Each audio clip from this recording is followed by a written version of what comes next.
कभी कभी गुस्से में बोले गए शब्द सच हो जाते हैं और बाद में पछताना पड़ता है।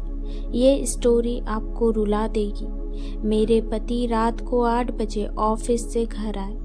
आते ही मैंने कुछ बात को लेके उनसे लड़ना शुरू कर दिया, क्योंकि मैं उन्हें बहुत कम पसंद करती थी।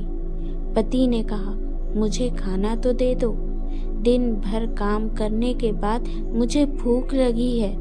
मैंने गुस्से में कहा, जाओ खुद लेकर खा लो और मेरा दिमाग मत खाओ। मेरे पति स्वभाव के अच्छे थे और कम बोलते थे।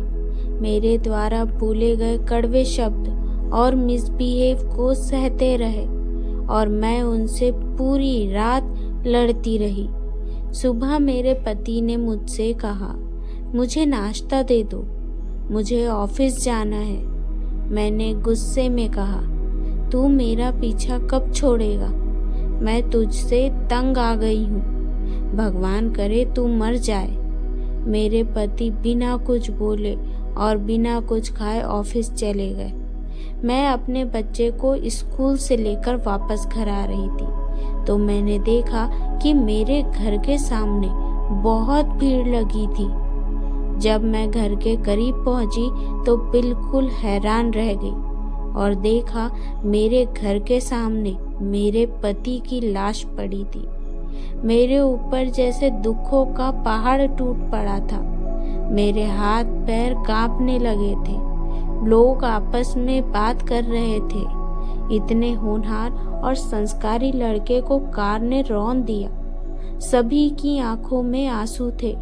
मैं जोर जोर से चिल्लाने लगी कि शिवम उठ जाओ, मुझसे बहुत बड़ी गलती हो गई, मैं अब तुमसे नहीं लड़ूंगी। शिवम प्लीज उठ जाओ, तुम्हें भूख लगी थी ना, चलो उठो, मैं तुम्हें खाना देती हूँ, तुम्हारे मन पसंद का खाना खिलाना चाहती हूँ, बस एक बार उठ जाओ। मैं शिवम के हाथ पैर चूमने लगी और चिल्लाती रही कि शिवम उठ जाओ, लेकिन शिवम कैसे उठता? उसे तो मेरी बद्दुआ और मेरे कड़वे बोल ने मार दिए थे।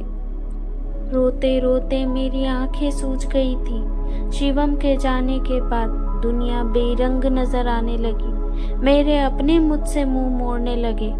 दुनिया के लोग मुझे अकेला देख बहुत गंदी नजरों से देखने लगे।